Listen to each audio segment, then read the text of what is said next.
Cajamarca, año 1532. Un hombre, prisionero en una habitación de piedra, levanta el brazo y promete llenarla de oro hasta esa marca a cambio de su libertad. Una imagen potentísima, ¿verdad? Totalmente. Es Atahualpa, el Sapa Inca, y esa imagen se ha convertido en el símbolo de la caída de un imperio. Pero la pregunta que vamos a analizar hoy es, ¿de verdad se derrumbó todo en ese instante? Pues esa es la clave de todo. ¿O la historia es mucho más compleja? Es que lo es, y mucho.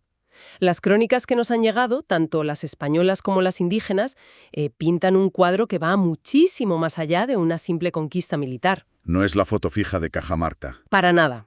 Lo que vamos a ver hoy es el colapso de un sistema que ya venía con grietas profundas, muy profundas.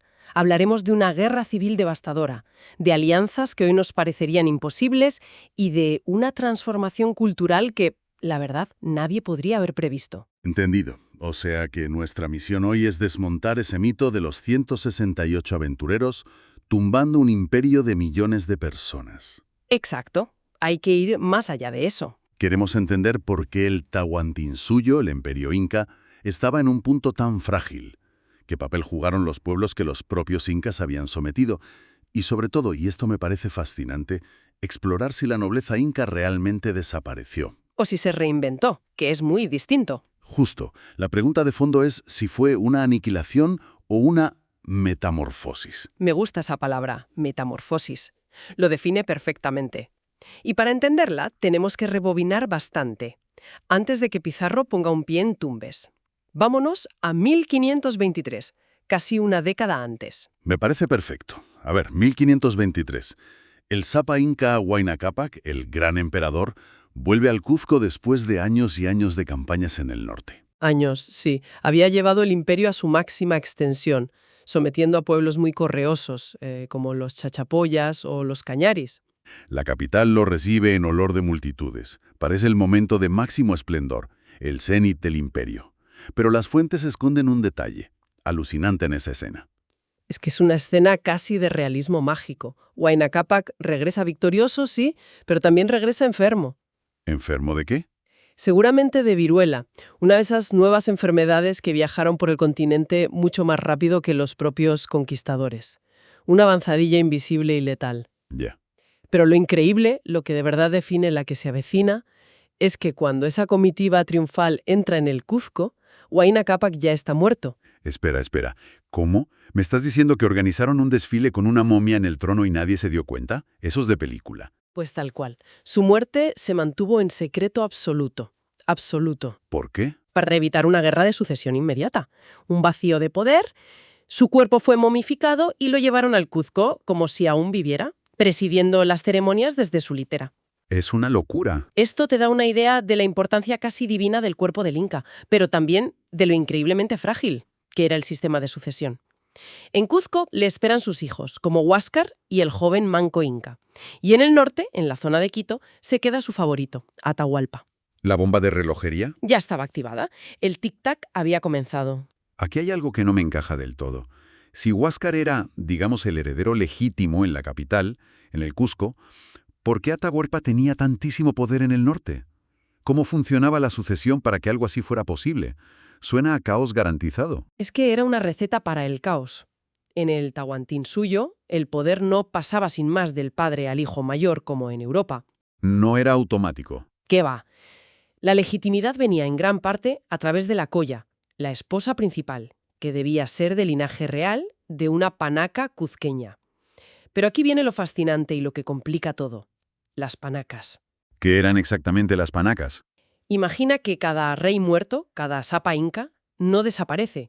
Su momia sigue siendo una entidad con poder. Y su clan, su linaje, esa es la panaca. O sea, la familia del rey muerto. Exacto. Y esa panaca seguía controlando todos los palacios, las tierras y las riquezas que el Inca había acumulado en vida. Seguían siendo terratenientes multimillonarios, por así decirlo. Pero eso es un problema para el nuevo rey, ¿no? Claro, esto obligaba al nuevo Inca a empezar casi de cero. Tenía que conquistar sus propias tierras y acumular sus propias riquezas para generar su propio poder y fundar su propio panaca. Entiendo. No heredaba un imperio consolidado, sino que tenía que construir el suyo sobre el de los muertos, que seguían literalmente presentes y con poder. Justo. Era una tensión constante entre las élites más poderosas del imperio, un sistema diseñado para la expansión continua, pero muy inestable por dentro. Y en ese juego, Huayna Cápac fue un maestro. Un maestro. Usó sus matrimonios como pura estrategia política para mantener el equilibrio. De su matrimonio principal, con su hermana, de la panaca más importante de Cuzco, nació Huáscar, el heredero oficial. ¿El que se queda en la capital? Eso es. Pero luego, en sus campañas del norte, se casó con la hija de un poderoso señor de Quito, y de esa unión nació Atahualpa. Ah, ahí está la clave. Claro, Atahualpa era el hijo que se llevó a las campañas militares, el que creció entre los soldados más veteranos del imperio y el que acabó controlando el ejército más poderoso y experimentado. O sea, cada hijo representaba una facción, una alianza regional, Cusco contra Quito, un equilibrio delicadísimo. que por supuesto salta por los aires en cuanto se confirma la muerte del padre. Y ahí es cuando Huáscar es proclamado en Cusco, pero por lo que cuentan las crónicas parece que desde el primer día se dedica a cavar su propia tumba política. Totalmente. Huáscar era, digamos, poco diplomático. En un intento de centralizar el poder y debilitar a las otras panacas, propone algo que para la nobleza cuzqueña era un sacrilegio. ¿El qué? Quería enterrar a las momias de los incas pasados. Pero si me acabas de decir que eran casi dioses, Por eso, su argumento era que los muertos controlaban las mejores tierras y consumían demasiados recursos en ceremonias y cultos. Quería una reforma fiscal en el fondo. Pero para las panacas esto no era una reforma, era borrar su historia, su prestigio y sobre todo su fuente de riqueza. se ganó el odio de las familias más influyentes de su propia capital. Se los echó a todos en contra. Un error político garrafal. Mientras Huáscar se enemista con media capital, me imagino que Atahualpa, a cientos de kilómetros, no se quedó de brazos cruzados. Atahualpa fue mucho, mucho más astuto. Hizo un movimiento simbólico genial. A ver. Construyó un palacio en el norte, en Tumipampa, para la momia de su padre. Con ese gesto asumía de facto el culto imperial. Era un desafío en toda regla al poder de Cuzco. Estaba diciendo, el heredero espiritual soy yo. Exactamente. Enviaba mensajes de sumisión a Huáscar, pero eran pura fachada. Las crónicas cuentan que el punto de no retorno fue cuando Huáscar, en un gesto de desprecio absoluto, le devolvió uno de sus regalos junto con ropas de mujer. Una humillación pública. La peor posible. Eso selló la enemistad y desató la guerra abierta. Una guerra brutal, por cierto. Me da la sensación de que las élites de Cuzco y Quito estaban tan obsesionadas con su propia guerra civil que se olvidaron de que gobernaban sobre un auténtico polvorín. Porque el imperio no era un bloque homogéneo, ¿verdad? Que va, para nada. Y este es el punto que a menudo se olvida, y que es absolutamente crucial para entender lo que pasó después. El descontento de los pueblos sometidos. Exacto. Para muchos pueblos, como los cañaris, los chachapoyas, los huancas, el imperio inca era una ocupación. Relativamente reciente, además. Estaban sometidos a la mita. Ese sistema de trabajo forzado. Sí, un sistema que los enviaba a construir caminos, a trabajar en minas lejanas o, peor aún, a luchar y morir en guerras de expansión que no eran suyas. Había un profundo malestar latente. Y la guerra entre Huáscar y Atahualpa fue la chispa. Fue para ellos la oportunidad perfecta. Podían elegir bando y, con suerte, buscar su propia liberación. El imperio estaba fracturado por arriba, entre las élites, y por abajo, entre los pueblos sometidos. Entonces, cuando los primeros españoles asoman por la costa, no se encuentran con el imperio de las postales. Para nada. Se encuentran con una superpotencia regional rota por dentro, agotada por una guerra civil sangrienta y con un montón de pueblos deseando un cambio de régimen. Exacto. El destino del Tahuantinsuyo no se decidió en Cajamarca. La grieta se había abierto mucho, mucho antes. Vale, la guerra civil se recrudece. Atahualpa se consolida en el norte, pero en su lucha con los cañaris, que eran pro-Huáscar, le pasa algo que parece casi un presagio de su futuro. Sí, es una de esas ironías de la historia. Los cañaris consiguen capturarlo. Es un golpe tremendo a su prestigio. El aspirante a Sapa Inca, prisionero, ¿Y cómo escapa? pues logra escapar. Y la leyenda que él mismo promueve es alucinante. Dice que el dios Sol, su padre, lo convirtió en Amarú, una serpiente sagrada, para que pudiera deslizarse fuera de la celda. Una propaganda genial para reforzar su aura divina. No me pueden retener, soy un dios. Una propaganda increíble. Consigue darle la vuelta a una humillación y convertirla en una prueba de su poder divino. Pero, como decías, es una ironía tremenda. Años después, volverá a estar encerrado, esta vez en Cajamarca, y ahí ni los dioses ni todo el oro del mundo podrán sacarlo. Y mientras Atahualpa está en plena guerra, le llegan las primeras noticias de hombres barbudos llegados por el mar. El primer contacto. Sí, son las avanzadillas de Pizarro. Concretamente, la expedición de Pedro de Candia a Tumbes, alrededor de 1525. El griego, uno de los 13 de la fama. Ese mismo. El relato que nos ha llegado está, por supuesto, lleno de mitos, como que le soltaron pumas y jaguares y que los animales se arrodillaron mansamente ante la cruz que él llevaba. Propaganda, también en este caso, del lado español. Claro, para demostrar la protección divina. Pero más allá del mito, lo importante es el informe que Candia lleva de vuelta a Pizarro. ¿Y qué decía ese informe? Confirmaba lo que llevaban años buscando. Un imperio rico, organizado, con ciudades de piedra y sobre todo lleno de oro y plata. Vio los templos, los vestidos de la gente. La prueba de que la expedición no era una quimera. Justo. Porque la expedición de Pizarro no era un ejército real, no era una empresa de la corona española. Era más bien una startup de alto riesgo. Totalmente. Era una empresa privada. Capitanes como Francisco Pizarro se jugaban su fortuna, la de sus inversores y su propia vida a cambio de un posible botín y títulos nobiliarios. Y conseguir financiación debía ser dificilísimo. Dificilísimo. Venían de varios fracasos, de pasar hambre, de deserciones. El informe de Tumbes fue la prueba de concepto que necesitaban para convencer a la gente de que la inversión, esta vez sí, merecía la pena. Y mientras ellos se preparan para el gran viaje, en los Andes, la guerra civil llega a su fin. Sí. Los generales de Atahualpa, Quisquis y Calcuchímac derrotan a los ejércitos de Huáscar, capturan Cuzco y lo toman prisionero a él y a toda su panaca. Y Atahualpa ordena su ejecución. Sí, una ejecución brutal además. Ahogan a Huáscar y exterminan a gran parte de su linaje para que nadie pudiera disputarle el trono. Atahualpa se convierte en el único sapa inca. Es el vencedor. Pero en vez de consolidar su poder en Cusco y aplastar ese grupúsculo de extranjeros que andan por la costa, como le aconsejan sus generales, Decide ir a verlos. ¿por qué? ¿Soberbia? ¿Curiosidad? Probablemente una mezcla de las dos. Las fuentes sugieren que no los veía como una amenaza seria. Eran un puñado de hombres. ¿Qué podían hacer contra su ejército de miles? Quería verlos con sus propios ojos. Así que acampa con todo su ejército en los alrededores de Cajamarca para esperarles. Y Pizarro, por su parte, no se queda en la costa.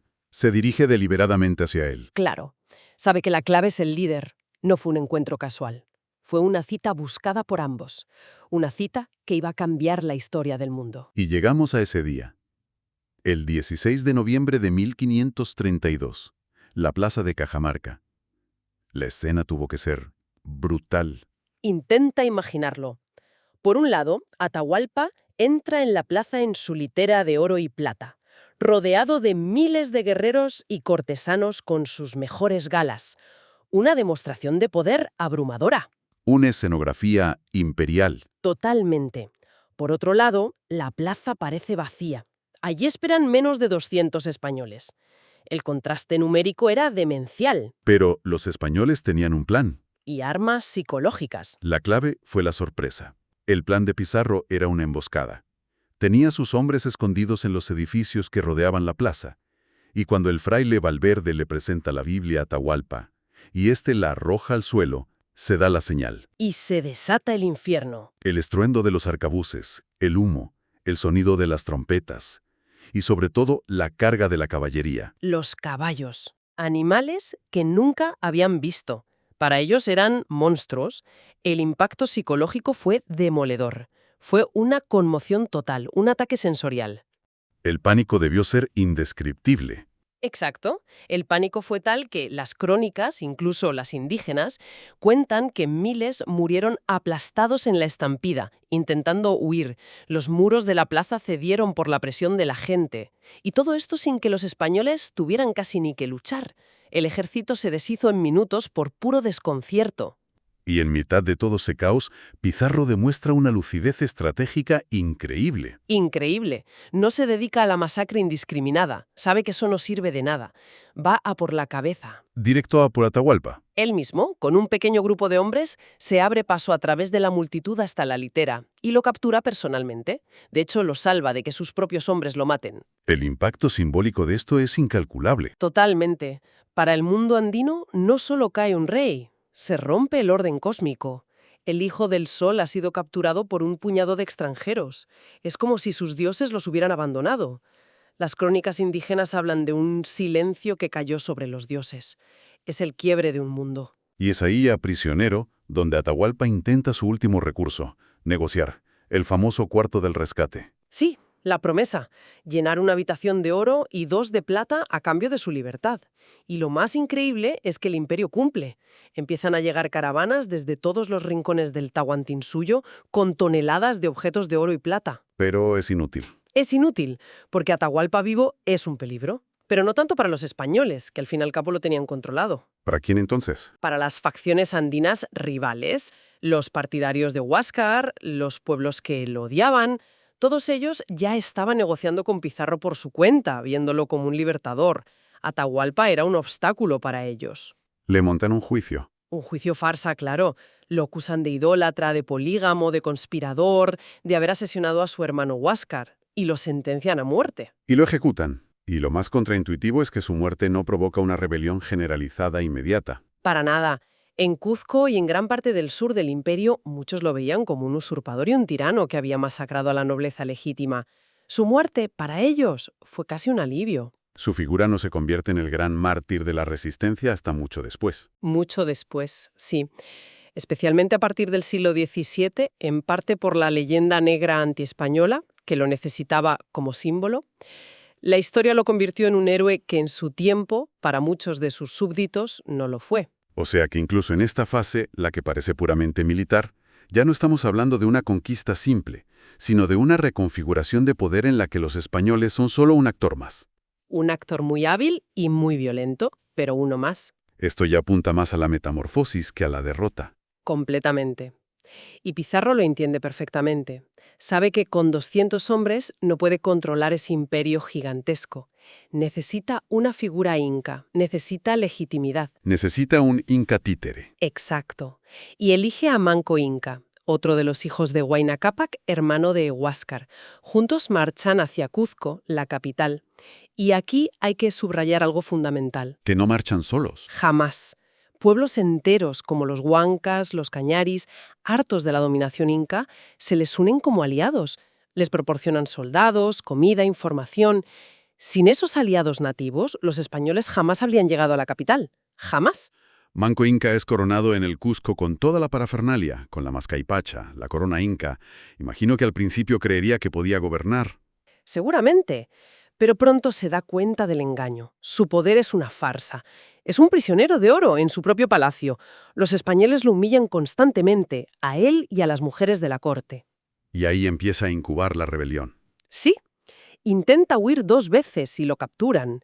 El maltrato y las humillaciones constantes lo llevan a planear en secreto la Gran Rebelión de 1536. Y la forma en que escapa es de novela. Es buenísima. Engaña a Hernando Pizarro, que estaba al mando en Cuzco. Le dice que conoce el escondite de una estatua de oro macizo de su padre, y que si le deja salir, se la traerá.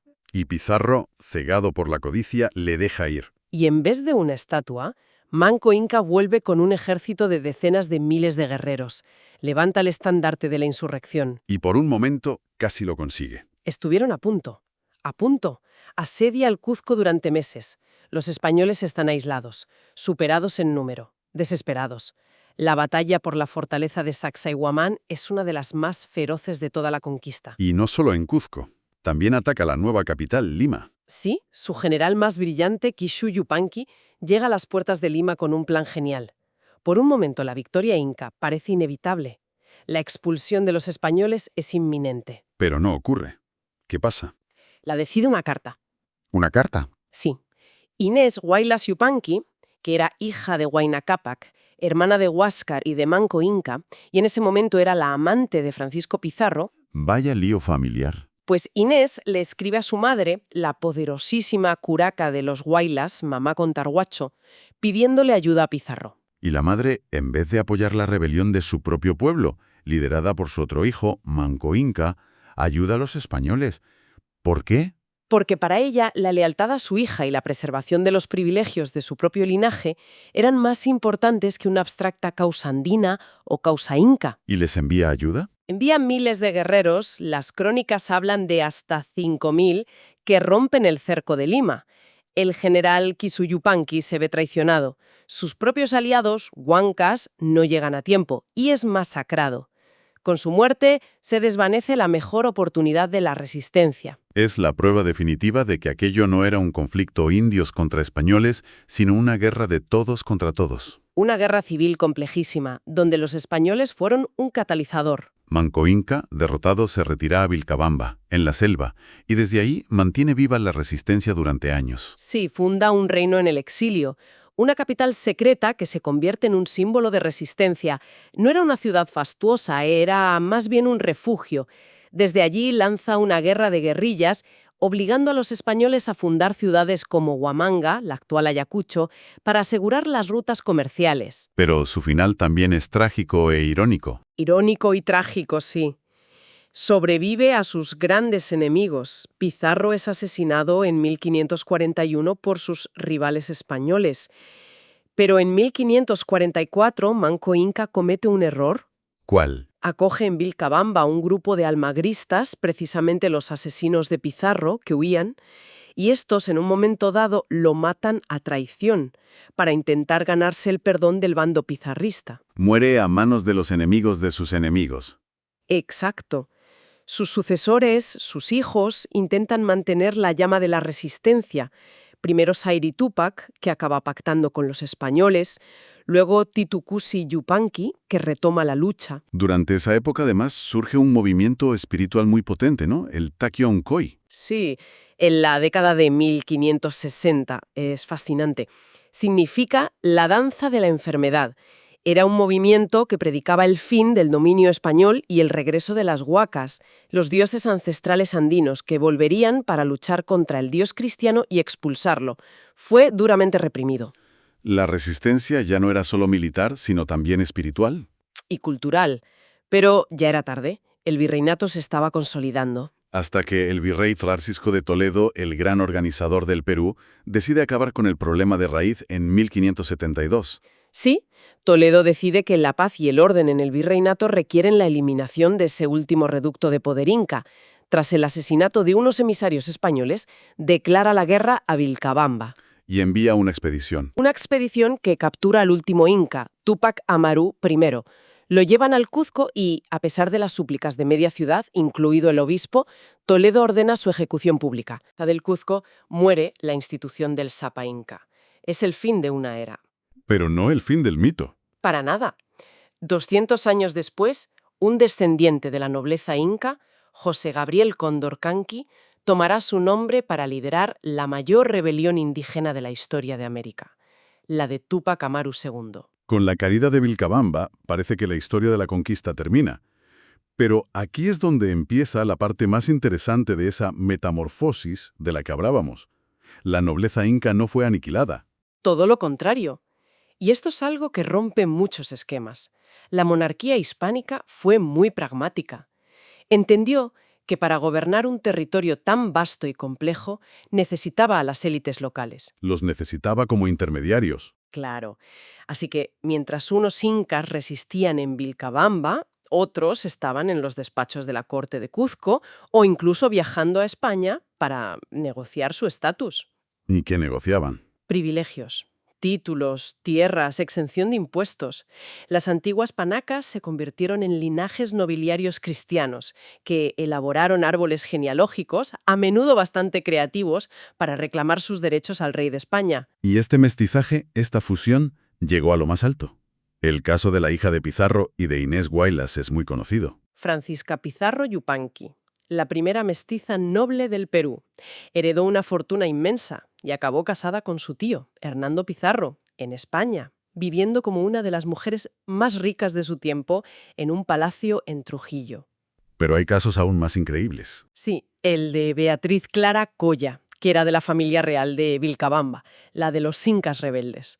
Se casa con el capitán español que la capturó, Martín García Oñez de Loyola. El captor con la princesa capturada. Tal cual. Y la hija de ambos, Ana María de Loyola Colla, se casa en Madrid con un miembro de la influyente casa Borja, los Borja, O sea que la sangre de los Zapa incas se mezcla con la más alta nobleza europea. directamente. El rey Felipe III crea para ella el Marquesado de Santiago de Oropesa. Es la prueba de que no hubo una aniquilación, sino una integración de las élites. Y la corona española reconoció legalmente a esta nobleza. Sí, Carlos V creó el cargo de alférez real de los incas, y sus descendientes fueron reconocidos como hidalgos, con los mismos honores que los de Castilla. Descendientes como Melchor Carlos Inca llegaron a obtener el hábito de caballero de la Orden de Santiago. ¿Pero esto de la fusión se veía en la calle o era solo cosa de las élites en sus palacios? Se veía en todas partes. Es la creación de una cultura nueva, de una sociedad nueva. En la arquitectura, por ejemplo, nace el barroco mestizo. El mejor ejemplo es el convento de Santo Domingo en Cuzco. Es el ejemplo perfecto. Construido sobre los muros perfectos del Coricancha, el antiguo Templo del Sol. No es una destrucción, es un diálogo en piedra. O las fachadas de las iglesias de toda la región andina, llenas de flores, de animales, de rastros indígenas. Y el arte de la escuela cuzqueña es un mundo aparte. Es una maravilla. Es la técnica pictórica europea, el óleo, la perspectiva, pero al servicio de una cosmovisión andina. ¿Cómo se manifiesta eso? Pues tienes arcángeles que en vez de espadas de fuego llevan arcabuces, o que visten como nobles incas con plumas y símbolos andinos, o las famosas vírgenes con vestidos triangulares que recuerdan a las montañas sagradas, a los apus. La Virgen Cerro. Exacto. Y lo mismo pasa en las fiestas, como el Corpus Christi de Cuzco, que es la fiesta más importante. Los santos católicos desfilan en procesión por las mismas calles por las que antes paseaban a las momias de los incas. Es una continuación, no una ruptura. Y en la vida cotidiana también, me imagino, en la comida, en la ropa. Por supuesto. El trigo y el cerdo se mezclan con el maíz y la papa. La lana de oveja se teje junto a la de alpaca, mezclando diseños europeos e indígenas. Es una fusión a todos los niveles. Entonces, si tuviéramos que resumir todo este proceso tan largo y complejo, el colapso del Tahuantinsuyo no fue un evento de un día en Cajamarca, sino un proceso larguísimo. Larguísimo. Empezó con una guerra civil que dejó al imperio exhausto. Se aceleró por la habilidad de los españoles para explotar esas divisiones internas y forjar alianzas con los pueblos descontentos. Y culminó no en una extinción, sino en una fusión profunda y a menudo violenta y contradictoria. Exactamente. Lo que empezó con la violencia brutal de Cajamarca terminó con el nacimiento de una sociedad mestiza, compleja y fascinante. La nobleza inca no desapareció. ¿Negoció su supervivencia? Se integró en el nuevo orden, fusionando su sangre, su cultura y sus símbolos con los de la nobleza castellana. Los Andes no murieron, se transformaron en algo nuevo. Algo nuevo que define al Perú y a buena parte de Hispanoamérica hoy en día. Y esto nos deja con una última idea para pensar. Es algo que da vueltas. Las fuentes demuestran cómo la sangre de Huayna Cápac, a través de estos matrimonios que hemos visto, llegó a emparentar con la Casa Borja y otras grandes familias nobles europeas. Así es. Uno podría preguntarse si esa integración en las esferas más altas del poder mundial no fue, de una forma totalmente inesperada, la forma de supervivencia más duradera del linaje del Sol. Ya no como un imperio en un mapa, sino como un legado genético y cultural tejido en la propia historia global. ¿Qué significa realmente conquistar o sobrevivir cuando las sangres y las culturas se funden de una manera tan profunda e imborrable?